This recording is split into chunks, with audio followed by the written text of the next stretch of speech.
Budget session का शुभारंभ हुआ है।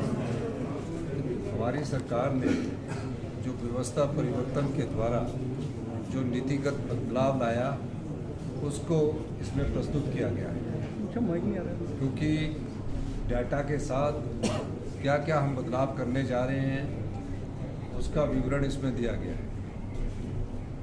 2 साल पहले जब शिक्षा के क्षेत्र में मैंने शिक्षा विभाग की बैठक ली थी, उस समय क्वालिटी एजुकेशन में हम 21वें स्थान पर थे देश में।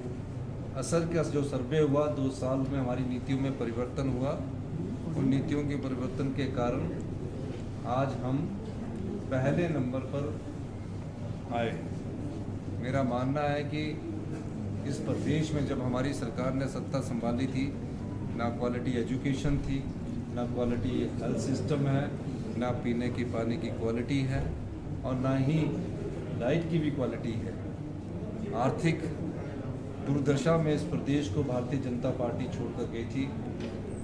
75,000 करोड़ का कर्ज था और तकरीबन 10,000 करोड़ की सरकारी कर्मचारी की लायबिलिटीज थी। भारतीय जनता पार्टी के समय हमें जीएसटी कंपनसेशन सेस जो था, जो 2017 से मिलना शुरू हुआ और 2022 में जून में बंद हो गया, वो 3200 करोड़ रुपए का था। भारतीय जनता पार्टी के समय जो राज्य को जो सेंट्रल स्टेट टैक्सेस के द्वारा रेवेन्यू डेफिसिट ग्रांट मिलती है, वो 2018-19 में जयराम जी के समय 2021 में जयराम जी के समय में 10,000 करोड़ रुपया हुआ करती थी। आज इस वर्ष, इस वित्तीय वर्ष में वो 3200 करोड़ रुपया रह गए। हमने सरकारी कर्मचारी और अधिकारियों को ओल्ड पेंशन स्कीम दी। भारतीय जनता पार्टी के द्वारा जो केंद्र की सरकार है, हमारी जो बोरोइंग की लिमिट है उसमें 1600 करोड़ रुपए की कटौती कर दी गई। ये सब फैसले हुए। जब हमारे पास जीएसटी लागू नहीं था तो हमें वैट के रूम में और एक्साइज के रूम में तकरीबन हर साल 3800 करोड़ रुपया आता था। आज हमें इंडस्ट्री को, जो बद्दी की इंडस्ट्रीज है, जहाँ से हमें तकरीबन 3,000 करोड़ रुपया आता था, आज वहाँ से हमें जीएसटी के रूप में सिर्फ 200 करोड़ रुपया या 250 करोड़ रुपया आ रहा है। अब वो जीएसटी कंपनसेशन सेस का 5 साल तो कंपनसेशन दे दिया, लेकिन जो आगे नुकसान है वो कैसे पूरा होगा? क्योंकि हम प्रोड्यूसर स्टेट है, हमारे कंज्यूमर कभी भी बढ़ नहीं सकते, हमारी जनसंख्या कभी बढ़ नहीं सकती। जीएसटी वहाँ लगता है जहाँ से कोई व्यक्ति कॉर्नफ्लेक्स खरीदता है, पॉपकॉर्न खरीदता है, वहाँ जीएसटी उसके, जहाँ से वो सामान खरीदता है वहाँ जीएसटी लगता है। ये मैंने छोटा सा उदाहरण दिया। अगर कोई पीने के पानी की बोतल हिमाचल में खरीदेगा तो उसको जीएसटी लगेगा। प्रोड्यूसर स्टेट हिमाचल प्रदेश है, हम कंज्यूमर स्टेट नहीं है और हमारी जनसंख्या 75 लाख है, कभी भी जीएसटी हमारा बढ़ेगा नहीं। लेकिन प्रोड्यूसर स्टेट के साथ कंज्यूमर स्टेट यूपी है, वहाँ की जनसंख्या 22 करोड़ है, उसको उसका फायदा हुआ।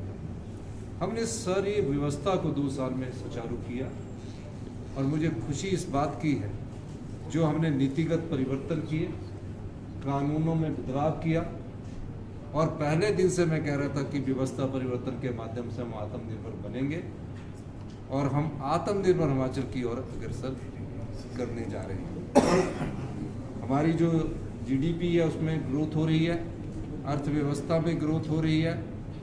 थोड़ा समय अभी कष्टदायक है, लेकिन मुझे लगता है जिस तरह हमने पिछले वित्तीय वर्ष में थोड़ी कठिनाइयों के बाद वित्तीय स्थिति का, चुनौतियों का सामना किया, आने वाले समय में हमें थोड़ी कठिनाई के साथ हम आत्मनिर्भर हिमाचल की जो परिकल्पना हमने 2 वर्ष पहले की थी उसमें हम आगे बढ़ रहे हैं। ये भी कहना चाहूँगा मैं,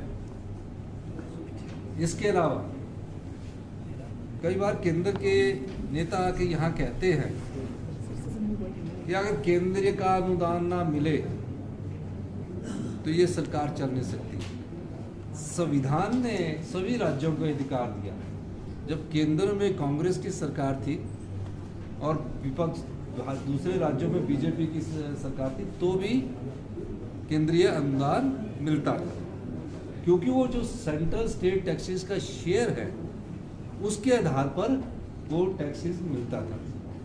केंद्र अगर ने जो सेस लगाए हैं उसमें राज्यों को कोई पैसा राज्यों को नहीं आ रहा है। देश की जनता भी रही है, प्रदेश की जनता भी दे रही है। अब पेट्रोल और डीजल डलवाते हो तो वो जो सेस जाता है वो केंद्र सरकार की किट्टी में जाता है, उस सेस से हमें कोई हक नहीं मिलता। तो ये कहना है यहाँ भारतीय जनता पार्टी के नेताओं का आके कि ये केंद्र के अनुदान पर टिकी है, हम खैरात नहीं मान रहे। संविधान के दिए हुए अधिकारों का हम मांग करते हैं। हमारा अधिकार अभी ये है, जो एनपीएस कर्मचारियों का 9200 करोड़ के करीब, जिसमें सरकारी कर्मचारी जो एनपीएस से ओपीएस में आए उन्होंने जो ईपीएफ का अंशदान दिया 10%, वो तकरीबन 4000 करोड़, और उस अंशदान में जो सरकार का 14% का अंशदान होता है वो 5000 करोड़ रुपया जो केंद्र सरकार ने स्टॉक मार्केट में लगाया है, उसका इंस्टॉल वाइज तो हमारा पैसा वापस करते हैं, वो तो हमारा पैसा है। हम तो सरकारी कर्मचारियों को ओल्ड पेंशन स्कीम दे रहे हैं। ये ठीक है कि यूपीएस की भी बात चल रही है।